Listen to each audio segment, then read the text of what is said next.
आँख उठता हूँ, यादों में जलता जाता हूँ। पल पल की चीखें सुन के मैं तन्हाई में बहता जाता हूँ। चांदनी भी रो पड़ती है जब तेरा नाम लेता हूँ।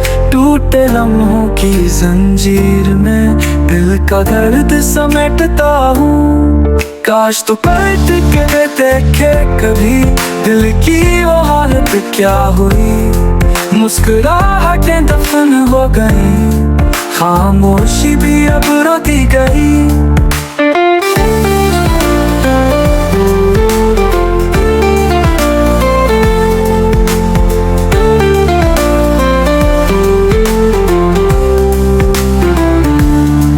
रास्ते सब सुनसान लगे, तेरा अक्स भी धुंधला गया। वक्त का जहर ऐसा पिया, खुद को भी मैं खो बैठा।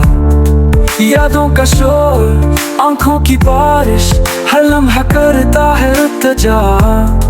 क्यों छोड़ा, क्यों रूठा, ये दिल सवाल करता रहा। ख्वाब वो सारे बिखर गए जो तेरी आंखों में सजे थे।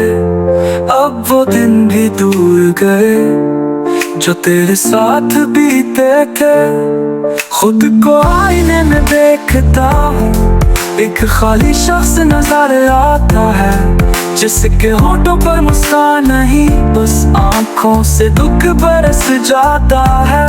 मोहब्बत की वो आखिरी सदा अब खामोशी में ढल चुकी है। मेरी दुनिया वीरान हुई और तू किसी और की बन चुकी।